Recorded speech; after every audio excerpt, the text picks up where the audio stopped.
प्यार तो होना ही था।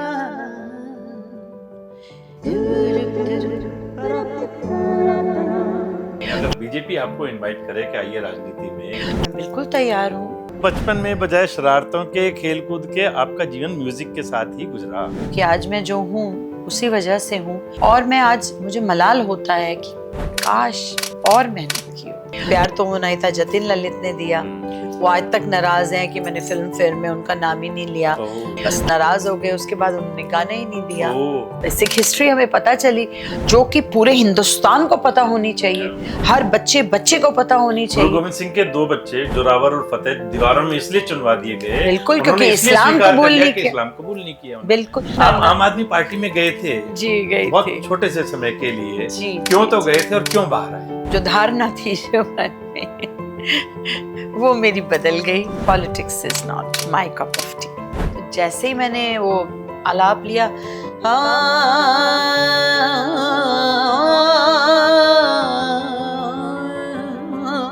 जैसे ही मैंने मतलब अभी आलाप शुरू ही किया तो लोगों ने तालियां मारी और जो उछले और सीटियां और क्या कुछ, तो मुझे तब इल्म हुआ, तब उस बात का मुझे पता पड़ा कि ये तो गाना इतना हिट हो गया।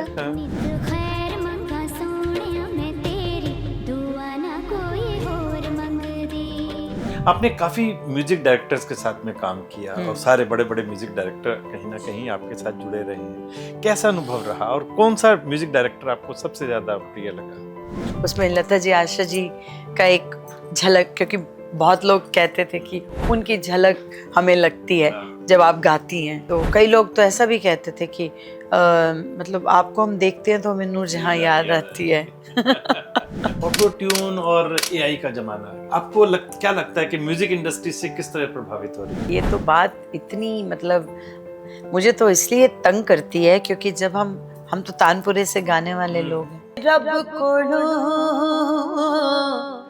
हो नित खैर मंगा तेरे दम दी, बाज सजण लजपाल तेरे हो, मैं को जिया केड़े कम दी। नमस्कार दोस्तों, आज हमारे साथ एक ऐसी शख्सियत मौजूद हैं जिन्होंने म्यूजिक को सिर्फ गाया नहीं बल्कि जिया है। एक ऐसी सिंगर जिन्होंने संगीत को इबादत बनाया, एक ऐसी आवाज जिसने सुरों में रूह भर दी। प्यार तो होना ही था से लेकर मेरा पिया घर आया तक हर गीत में जिनकी पहचान है। वो सिर्फ एक बेहतरीन सिंगर नहीं है बल्कि कई सिंगर्स की रोल मॉडल भी हैं, जिनकी आवाज में सूफियाना जज्बा और शास्त्रीय गहराई का अद्भुत संगम है। एक ऐसी सिंगर जिनकी आवाज सुनते ही दिल कह उठता है, वाह, यही तो है असली सूफी रूह की आवाज। सरकार ने उनके योगदान को देखकर 2025 में पद्मश्री से सम्मानित किया। स्वागत है एक मुलाकात जरूरी है सनम, तेरे प्यार में मर जावा, दूल्हे का सेहरा सुहाना लगता है, अखियों से गोली मारे, जुगनी जुगनी, जुदाई जुदाई, नच बलिए, रब्बा मेहर कर और ना जाने कितनी ही सुपरहिट गीतों से अपने सुरों का जादू बिखेरने वाली पद्मश्री डॉक्टर जसविंदर नरूला जी। जसविंदर जी, आपका बहुत बहुत स्वागत है।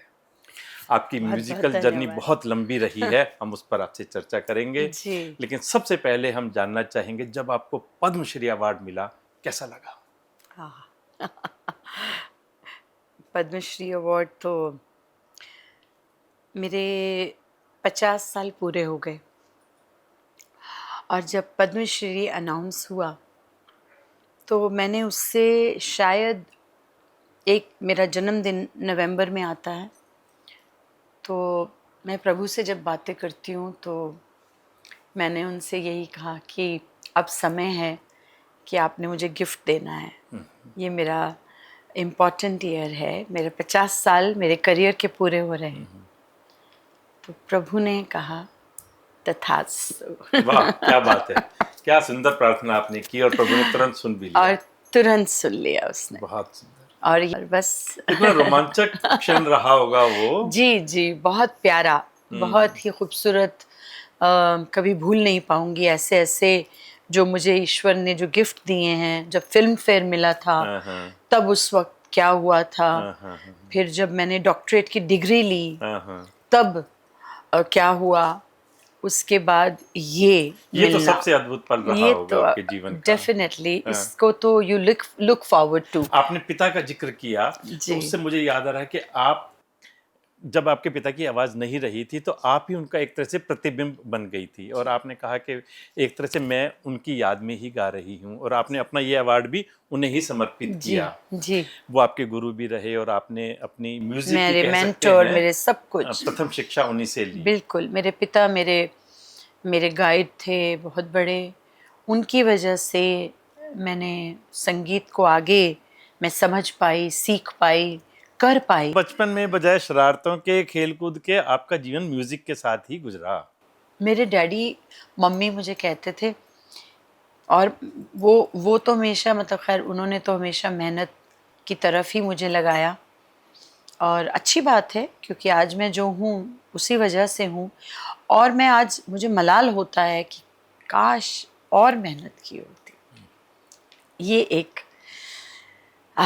ये एक अभी भी है, क्योंकि तभी मैं आज भी बैठ के कोशिश करती हूँ। आप मेरे हस्बैंड से पूछिए कि मेरा 12 बजे तक तो मौन होता है, उसके बाद फिर मैं रियाज अच्छा, पे 12 बैठती बजे हूँ। तक आप मौन रखती हैं? भले मैं 6 बजे उठूँ, 5 उठूँ, 8 उठूँ, 9 उठूँ, जितने बजे भी उठूँ। कई बार थक जाती हूँ ना, रात को लेट हो जाता है, तो कई बार लेट भी उठती हूँ, लेकिन मौन होता है मेरा। बस वो मौन पूरा करके फिर मैं अपना जो भी खाना होता है वो खाती हूँ। तब तक नमक भी नहीं खाती, कुछ नहीं खाती। तो सब वो करके फिर उसके बाद मैं अपना दिन स्टार्ट करती हूँ। पूजा वगैरह ख़त्म करने के बाद मेरा रियाज। जिस मुकाम को आपने हासिल किया है उसमें आपके इस जन्म की मेहनत, गुरुओं का आशीर्वाद, पिता की मेहनत और वो सब है, प्लस पिछले इस जन्म का प्रारब्ध। वो पिछले जन्म का जो प्रारब्ध का जो था, वो इस जन्म का जो प्रारब्ध है, तभी तो ऐसा पिता मिला।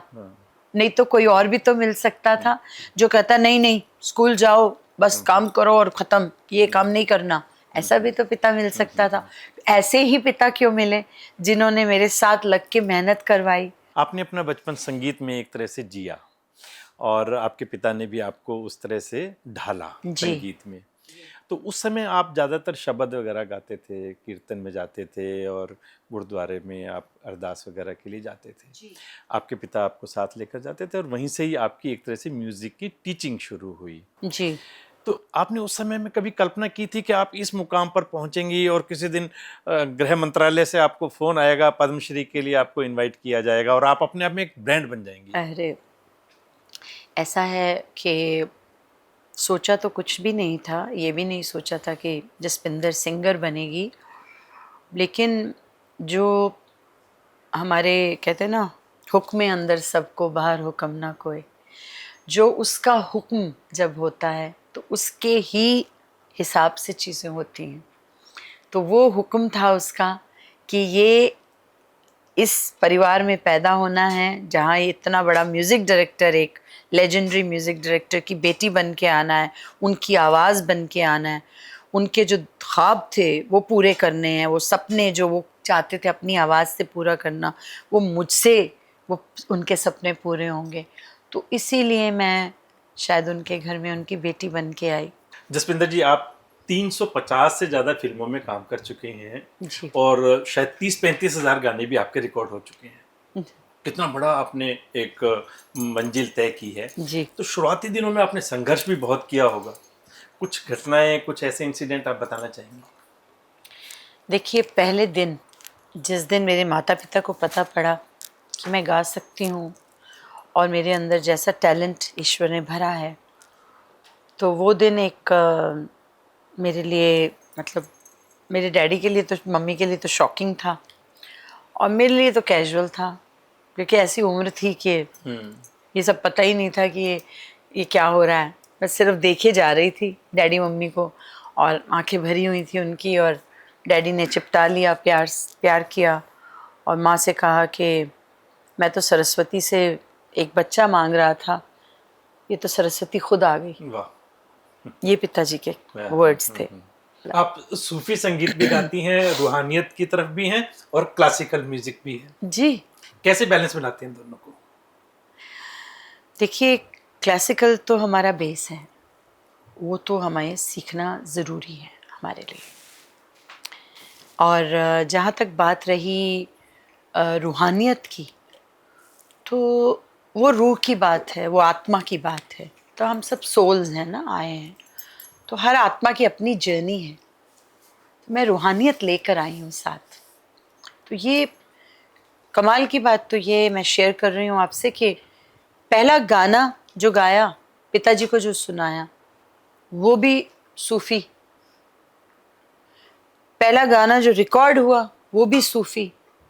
फिर जीवन के जब जब मेरे पड़ाव शुरू हुए हैं, वो सूफ़ी से ही शुरू हुए हैं, मतलब रिलीजियस से, डिवोशनल से ही शुरू हुए हैं।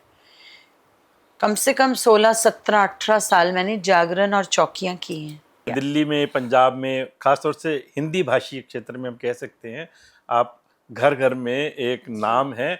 और कई परिवारों में मैंने देखा सवेरे के समय शब्द कीर्तन से जहाँ शुरुआत होती है वहाँ पर आपका म्यूजिक बज रहा जी, होता है। एक टाइम पे कुछ चैनल्स पे तो मेरे ही आवाज़ से, वो आज भी शायद मेरी ही आवाज़ से वो चैनल की शुरुआत होती है। उनका जो शुरुआत का जो लोगो है, वो जब आता है तो वो मेरी ही आवाज़ है। तो वो बहुत लोग मुझे बताते हैं कि अरे सुबह सुबह हमारा मन खुश हो जाता है आपकी आवाज़ सुन के, जब आपकी आवाज़ आती है। आपने शब्द कीर्तन से शुरुआत की और सूफी म्यूजिक से शुरुआत की, फिर जी। आपका बॉलीवुड में कैसे जाना हुआ, कैसे फिल्मी सफर कैसे शुरू हुआ आपका?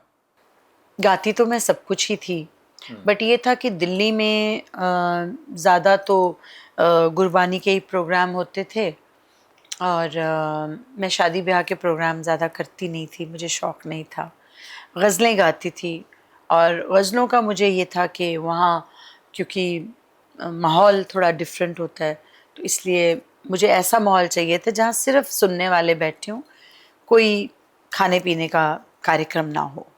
वो मुझे पसंद नहीं था। तो ये मेरे बचपन से मेरा ये ऐसा मेरा एक मेंटल सेटअप था। तो शुरू से रूहानियत तो थी अंदर, वो अध्यात्म तो था मेरे अंदर, मैं उससे जुड़ी हुई थी। और बात भी मैं हमेशा ये करती थी कि हमारे हिंदू धर्म में जहाँ जहाँ मुझे जो जो चीज़ें मुझे लगती थी कि ये ठीक नहीं हैं, ये चीज़ों को बदलना होगा हमें। सिख धर्म में बहुत चीज़ें बड़ी सॉलिड हैं और उस चीज़ पे लोग चलते हैं मर्यादा के अंदर रह के। हिंदू धर्म में कई जगह पे मर्यादा का उल्लंघन होता है, जो मुझे पसंद नहीं है। जैसे चप्पल लेके चले जाते हैं, जागरण चल रहा है, चप्पल ले जाएंगे अंदर, चप्पल अपने नीचे रख लेंगे कि चोरी ना हो जाए। अब वहाँ पर प्रॉपर जगह लगानी चाहिए जहाँ लोग चप्पल उतारे, उनके चप्पल चोरी ना हो। अब मंदिर के बाहर से लोग चप्पल ले जाते हैं, गुरुद्वारे में तो कभी नहीं हुआ ऐसा, होता ही नहीं है। अब मैं तो दोनों ही वो व्यवस्था करने की बात है। व्यवस्था गुरुद्वारे की में अगर व्यवस्था है कि बल्कि मैं तो आप हैरान होंगे, मैं तो एक बार एक गुरुद्वारे में गया जी किसी की कार्यक्रम में, तो वहां पे हमने जूते चप्पल बाहर निकाल दिए। जी जब मैं वापस आया तो नहीं दिखे। नहीं दिखे। तो पता चला कि वहां पर वो जो बूट पॉलिश कर रहे थे, बूट बिल्कुल। पॉलिश करके उन्होंने जूते दिए, और करने वाले भी कोई एम्प्लॉय नहीं थे। अच्छे अच्छे परिवार के लोग सेवा के कारण से वहां पर बूट पॉलिश कर रहे थे। ये जो सेवा भाव है ना, ये जो सिख धर्म में है ना, ये मैं कहती हूँ, इसलिए नहीं क्योंकि मैं सिख हूँ मैं इसलिए बात कर रही हूँ, मैं इसलिए कह रही हूँ कि ये चीज़ जो है हमारे अपने हिंदू धर्म में ये भी होना चाहिए। ये ज़रूरी है, इस चीज़ को बदलना होगा। कश्मीर से जब औरंगज़ेब ने बहुत तंग किया और उस वक्त उनके वो जनेऊ जला रहा था और कह रहा था कि आप लोग इस्लाम कबूल करो और ये करो वो करो, ये सब चीज़ें जब हो रही थी, तो हमने तो हिस्ट्री पूरी पढ़ी है, हम तो गुरु हरकृष्ण पब्लिक स्कूल में पढ़ी हूँ, तो वहाँ हमें ये सारी सिख हिस्ट्री हमें पता चली, जो कि पूरे हिंदुस्तान को पता होनी चाहिए, हर बच्चे को पता होनी चाहिए। गुरु गोविंद सिंह के 2 बच्चे जोरावर और फतेह दीवारों में इसलिए चुनवा दिए गए, बिल्कुल, क्योंकि इस्लाम स्वीकार कर कबूल लिया नहीं कि किया। इस्लाम कबूल नहीं किया उन्होंने। बिल्कुल। दूसरे दो बच्चे बड़े वाले जो थे वो जाके उसमें लड़ाई में शहीद हुए।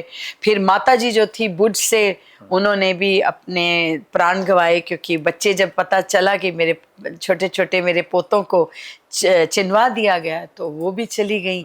और गुरु तेग बहादुर साहब ने तो पहले शहीदी पाई थी, पिता थे। और मतलब एक बेटा अपने पिता से कहे कि आपसे बड़ा गुरु कौन होगा जो इनकी रक्षा करेगा। मेरे रोंगटे खड़े हो रहे हैं आपसे बात करते करते कि हमारे देखिए सिख हिस्ट्री कितनी जबरदस्त, ग्लोरियस और कितनी कमाल, समर्पण वाली, त्याग वाली, तपस्या वाली, पिछले संघर्ष दिनों मुझे वाली। एक कश्मीरी मिले, बड़ी अच्छी लगी मुझे उनकी बात। मेरे हस्बैंड को जब मिले तो उनको पता चला कि मेरी शादी, मैंने जब बोला कि मैं कॉल हूँ तो बड़े खुश हो गए। बोले कि मैं मतलब उन्होंने बताया कि मैं कश्मीरी हूँ, तो मैंने बोला मैं भी कश्मीरी हूँ। तो फिर प्रमोद जी से मुलाकात करवाई मैंने, तो वो कहने लगे, इनसे कहने लगे, मुझे कहा, कहते मैंने तो ये खुलेआम अपनी कम्युनिटी में कहा है कि हमें गुरु साहब की शहादत को भुलाना नहीं चाहिए था। हम लोगों ने बहुत गलत किया है, इसीलिए हमें घर से बेघर होना पड़ा। जब पहले हो रहे थे हम तो उनके पास गए थे, उन्होंने हमारे लिए शहादत दी और हम भूल गए उनकी शहादत को, हमने उसको मनाया नहीं, हमने उसको भुला दिया। और ये अब हमें इस चीज़ को ठीक करना होगा, जो मुझे बहुत अच्छा लगा। क्योंकि वो हमारे गुरु जो थे वो मतलब उस वक्त तक तो सिखिज्म शुरू नहीं हुआ था। सिखिज्म तो शुरू हुआ गुरु गोविंद सिंह जी से। उन्होंने सिख कौम बनाई। तो उससे पहले पहले तो जो हमारे गुरु थे, गुरु नानक देव जी है ना, गुरु अंगद देव जी, तो सब आप नाम देखिए। तो सिंह आया कहाँ? गुरु गोविंद सिंह जी। तो उन्होंने फिर ये सिख कौम, और इसलिए उन्होंने बनाई कि वो प्रोटेक्ट कर सके अपनी कौम को, अपने लोगों को। तो ये एक बहुत अच्छी चीज़ है जिसे मैं चाहती हूँ लोगों तक पहुँचाना। जो लोग सिर्फ अपने बारे में सोच रहे हैं और ये सोचते हैं, फिरका परस्ती कर रहे हैं, जो ये चाह रहे हैं कि हम लोग अलग अलग हो जाएं, नहीं, मुट्ठी में दम है और अगर खुल जाएगी तो खाक की हो जाएगी। आप योगी जी की भाषा बोल रहे हैं, कटेंगे तो बटेंगे। अरे मुझे लगता है आपको राजनीति में जाना चाहिए। अरे ना आप आम आदमी पार्टी में गए थे जी, गई बहुत थी छोटे से समय के लिए। जी, क्यों जी, तो गए थे और क्यों बाहर आए? उस वक्त एक लहर उठी थी और आम लोग थे उसमें। मैं भी आम ही हूँ, मैंने भी कोई पॉलिटिकल फैमिली से नहीं हूँ, बैकग्राउंड नहीं है, और उनको भी ऐसे ही लोग चाहिए थे जिनकी पॉलिटिकल बैकग्राउंड नहीं थी। तो मुझे कहा गया कि आप ज्वाइन कीजिए।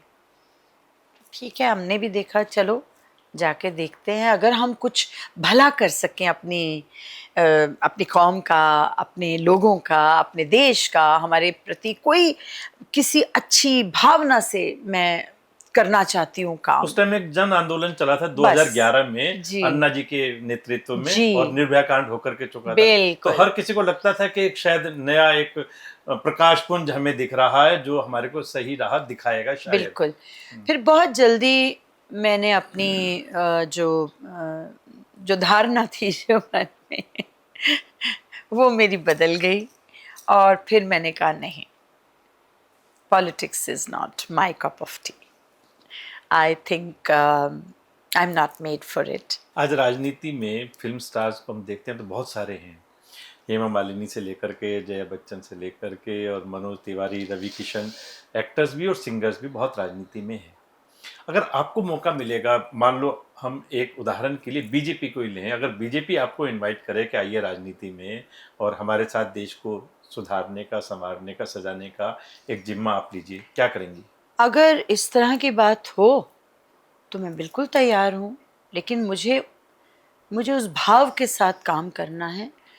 मुझे कोई उसमें मतलब चालाकी और मक्कारी और वो सब चीज़ों को अलहदा रख के, एक तरफ रख के, अगर कोई अपने पूर्णतः अपनी आत्मा अपने दिल से ये निश्चय करके कि मुझे अपने देश का भला करना है, अगर इस तरह का हो तो मैं बिल्कुल तैयार हूँ, पूरी तरह 100% तैयार हूँ। जसपिंदर जी, आपके पॉपुलर गानों की एक बहुत लंबी लिस्ट हे है बाबा। और उसको गिनना शुरू करेंगे तो जी। पूरा समय उसी में निकल जाएगा, लेकिन जी। एक गाना जो सबसे ज्यादा पॉपुलर है, प्यार तो होना ही था, वो हर बच्चे की, हर व्यक्ति की, हर की जुबान पर है और अक्सर हम जी। उसको सुनते भी हैं। जी। एक बार हम आपसे अपने दर्शकों के साथ सुनना चाहेंगे बिना म्यूजिक के। ला ला ला दा रा रा रा, प्यार तो होना ही था, धुरुप धुरुप तेरा तारा तारा, धररी रा रा रा रा री रा रा रा, प्यार तो होना ही था, प्यार तो होना ही था।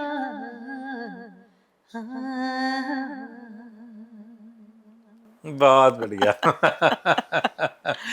ये आप गाना बड़ा जानलेवा है। आप प्लेबैक सिंगर भी हैं और स्टेज परफॉर्म भी करती हैं, जी। दोनों में कहाँ अंतर नजर आता है आपको? बहुत बहुत अंतर है दोनों चीज़ में। जब हम फिल्म के लिए गाते हैं तो वो हमारे पास एक टाइम लिमिट होती है, उसमें हमें गाना होता है, तो जितना हम उसको गा सकते हैं हम गा देते हैं। और स्टेज पे जब हम जाते हैं तो हमारी लाइव ऑडियंस होती है और वो जो गाना 3 मिनट का है वो हम 30 मिनट का भी कर सकते हैं।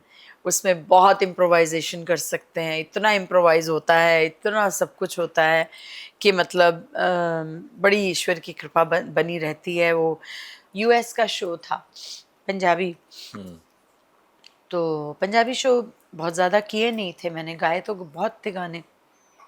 तो वहाँ जब मैं पहुँची तो मैंने सोचा मैं हिंदी गाने गाने हैं, तो मुझे प्रमोटर आए, बोलते मैम आपका वो गाना है ना फिल्म शहीद उधम सिंह का, वो ज़रूर गाइएगा। मैंने बोला वो कौन सा गाना है? तो अब मुझे नहीं याद, इतने गाने गाए, एक एक दिन में पता नहीं कितने गाने गाती थी। तो उसने बोला अच्छा मैं आपको गाना सुनाता हूँ। गाना सुनाया, मैंने कहा ये गाना? हाँ ये गाना तो आपने ज़रूर गाना है। अब मुझे नहीं पता कि ये गाना जैसे प्यार तो होना ही था हिट हाँ। हुआ, वैसे ही ये गाना हिट हुआ अच्छा। पंजाब में और फॉरेन में। जैसे ही मैंने उसका आलाप लिया, जैसे शुरू होता है, पहली बार गाया, अच्छा। रिकॉर्डिंग में गाया था और ये पहली बार यूएस में कहीं गाया। हाँ। तो जैसे ही मैंने वो आलाप लिया,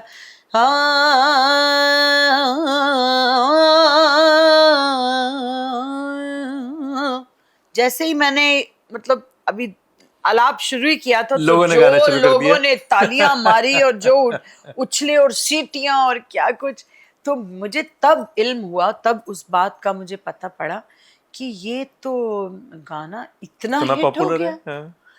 और फिर जब आपको याद है उस होर गाने की अगली की दो? मंगना मैं रब कोलो, हो नित खैर मंगा तेरे दम दी, बाज सजण लजपाल तेरे, हो मैं को जिया केड़े कम दी, पल पल माणे सुख वे हजारा, घड़ी वेखे न कोई अलम दी, बदर हमेशा मौला रखे, टोला ते नजर करम दी, हो अज रल के गुजारांगे रात के, अल्लाह करे दिन न चढ़े, वे अल्लाह करे दिन न चढ़े, आए बुलियां ते हसे लगी अग दोवे पासे, आए बुलियां ते हस लगी अग दोवे पासे साथ तिखियां ने कीती बरसात के अल्लाह करे वे अल्लाह करे दिन ना छड़े वे अल्लाह करे दिन ना छड़े। बहुत सुंदर। आपने काफी म्यूजिक डायरेक्टर्स के साथ में काम किया और सारे बड़े बड़े म्यूजिक डायरेक्टर कहीं ना जी। कहीं आपके साथ जुड़े रहे हैं। जी। कैसा अनुभव रहा और कौन सा म्यूजिक डायरेक्टर आपको सबसे ज्यादा प्रिय लगा?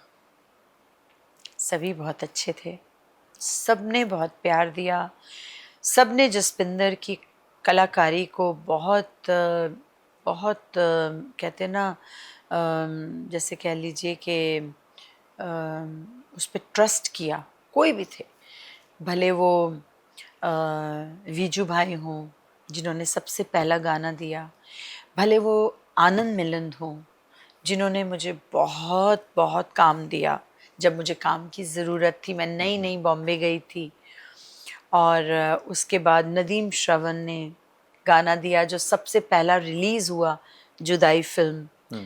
तो वो लोगों ने जब सुना मुझे, और जुदाई कर रहे थे, जुदाई का ही कुछ गाना चल रहा था वहाँ, और नदीम भाई ने एकदम श्रवण भाई की तरफ देखा और वहाँ समीर जी भी बैठे थे, समीर अंजान, उन्होंने लिखा था।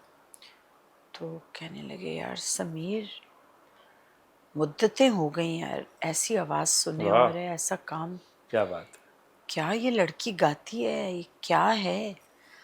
और मैं बैठी हुई हूँ सामने और मैं ऐसे मतलब उनकी बातें सुन रही हूँ और ऊपर क्योंकि मैं यहाँ नहीं चाहती थी कभी वो मुझे उनका कोई भी मेरे ऊपर असर हो अहंकार का। तो मैं उनकी बातें सिर्फ सुन रही थी और मुस्कुरा रही थी। फिर बस उसी दिन उन्होंने तय किया कि जुदाई के गाने जसपिंदर गाएगी श्रीदेवी के लिए। और फिर पहला गाना मैंने गाया, जुदाई जुदाई कभी आए ना जुदाई। और उसी दिन तय हो गया कि मेरी ज़िंदगी एक प्यास भी जसपिंदर गाएगी। उसमें लता जी, आशा जी का एक झलक, क्योंकि बहुत लोग कहते थे कि उनकी झलक हमें लगती है जब आप गाती हैं। तो ये सब, और फिर जब मैं उनका कुछ गाती थी तो सब कहते थे आप नूरजहां से बहुत क्लोज हैं। तो कई लोग तो ऐसा भी कहते थे कि मतलब आपको हम देखते हैं तो हमें नूरजहां याद आती है। अच्छा, आजकल ऑटो ट्यून और एआई का जमाना आ गया, अरे सब कुछ टेक्निकल और एडवांसमेंट है, इसके फायदे भी हैं लेकिन नुकसान भी बहुत हैं। आपको क्या लगता है कि म्यूजिक इंडस्ट्री से किस तरह प्रभावित हो रही है? क्या पूछते हैं आप, ये तो बात इतनी मतलब मुझे तो इसलिए तंग करती है क्योंकि जब हम तो तानपुरे से गाने वाले लोग हैं। जब आप गाते हैं तो म्यूजिक डायरेक्टर को वो ऑटो ट्यून में डालना पड़ता है सब गाने। वो गाने डालते हैं ना तो हमारा सुर इतना एक्यूरेट होता है कि वो जब कहीं कहीं अगर कुछ फ्लॉज हैं तो वो उसको क्लियर करता है, और जहाँ सुर अच्छे लग रहे हैं वहाँ वो बेसुरा कर देता है उसको। तो कई बार ऐसे जब गाने मेरे पास आए तो मैं बोला ये क्या हो गया, तो बेसुरा हो गया। बोले वो ऑटो ट्यून में डाल। मैंने कहा आप ऑटो ट्यून डाल क्यों रहे हो? बोलते मैम थोड़ा क्लीन हो जाता है, साफ हो जाता है। क्या अगर मेरे से कोई सुर ऐसी लगी है तो दोबारा गवाओ मुझसे, मुझे नहीं ये ऑटो ट्यून वगैरह चाहिए, आप मेरे से गवाओ। And I am so thankful to all of them. अब नाम लूंगी तो मतलब एक इतनी लंबी लिस्ट है। और देखो प्यार तो होना ही था, जतिन ललित ने दिया।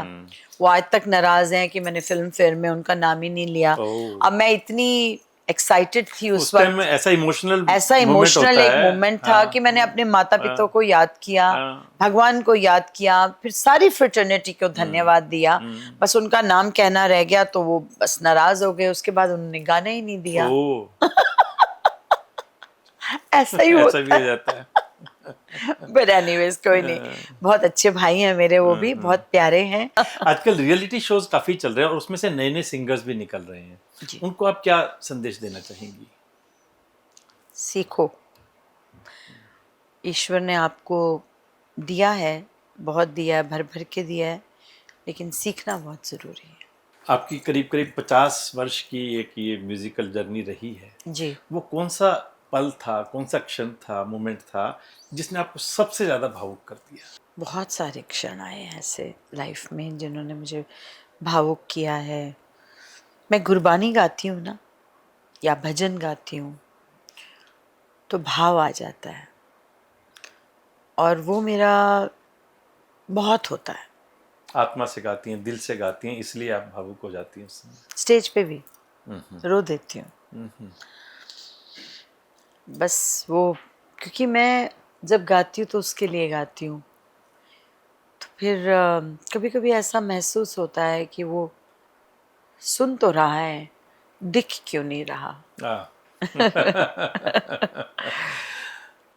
जसविंदर जी, आपका कुछ समय कनाडा में भी बीता। जी। आप कनाडा कैसे पहुंची और वहां से फिर वापसी कैसे हुई आपकी? कनाडा की भी एक कहानी है। मैं शो करने गई थी और वहाँ मेरे बुआ, मेरी फैमिली रहती है, तो वो चाहते थे कि मैं अब शादी कर लूँ और ऑफ कोर्स मैं भी चाहती थी कि सेटल हो जाऊँ।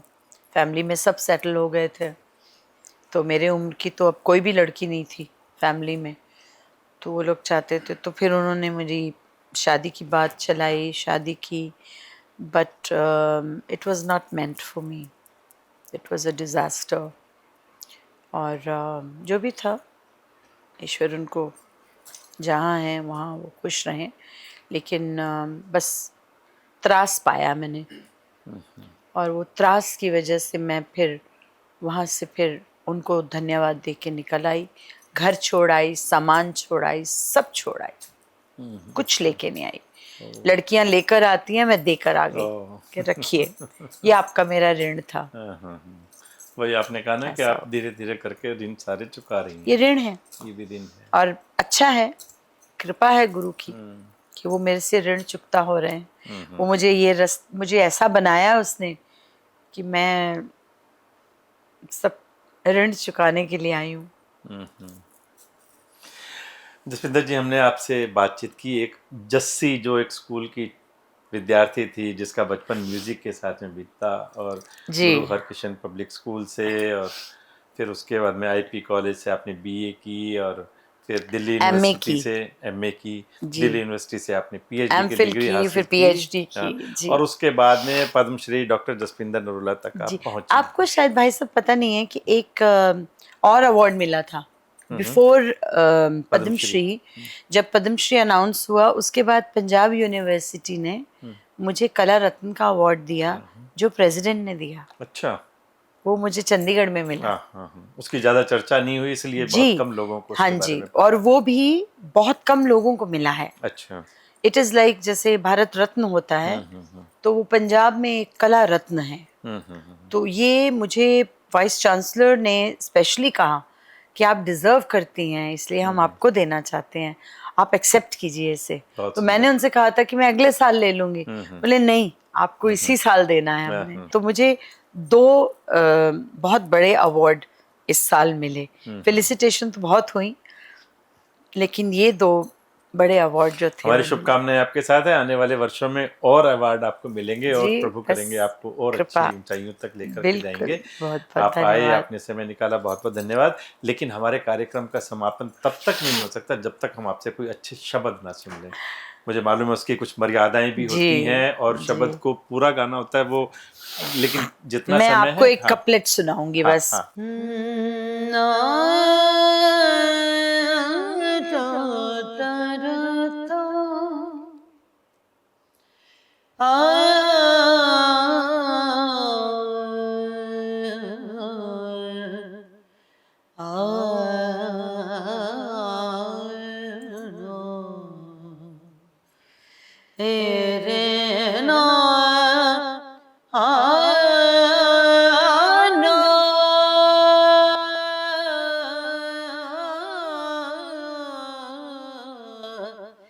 हे रब है, सस है करुणा निध, हे रब है, सस है करुणा निध, मेरी अबे बिनती सुन लीजिए मेरी अबे बिनती सुन लीजिए हे रब है सस है करना निध हे रब है सस है। करुणानिधि किसको बोलते हैं? श्री कृष्ण भगवान। करुणानिधि बोलते हैं ना, हे करुणानिधि मेरी अभय विनती सुन लीजिए और न मांगत हूँ तुम ते कछ चाहत हो चित्त में सोई कीजिए। बहुत बहुत कितना- धन्यवाद जसविंदर जी, आपकी आवाज़ में भी मिठास है और आपके विचारों में भी बहुत सुंदरता है, संगीत में भी गहराई है। प्रभु आपको बहुत ऊंचाइयों तक लेकर जाएं और आप इसी तरह लोगों के दिलों में बसी रहें। आपको बहुत बहुत शुभकामनाएं। बहुत बहुत धन्यवाद। तो दोस्तों, ये थी पद्मश्री डॉक्टर जसपिंदर नरूला, जिनके सुरों की तरह जिनकी सोच में भी मिठास और गहराई है। इनके एक एक शब्द में विनम्रता है, इनकी आवाज़ में वो जादू है जो दिलों तक पहुंचता है। आज के इस पॉडकास्ट में इन्होंने सिर्फ अपनी यात्रा नहीं बताई, बल्कि हम सबको ये एहसास दिलाया कि संगीत सिर्फ सुनने की चीज़ नहीं, महसूस करने की एक कला है। हम दिल से शुक्रिया अदा करते हैं कि इन्होंने अपना अनुभव और प्रेरणा हमारे साथ साझा की। दुआ करते हैं इनकी आवाज़ यूं ही पीढ़ियों तक गूंजती रहे। आने वाली जनरेशन हमेशा इनसे कुछ ना कुछ सीखती रहेगी। जसपिंदर जी की बातें और उनकी आवाज़ दोनों ही दिल को छू जाती हैं। हम उम्मीद करते हैं कि आने वाले समय में भी ये अपने संगीत से हमें यूं ही मंत्रमुग्ध करती रहेंगी। नमस्कार।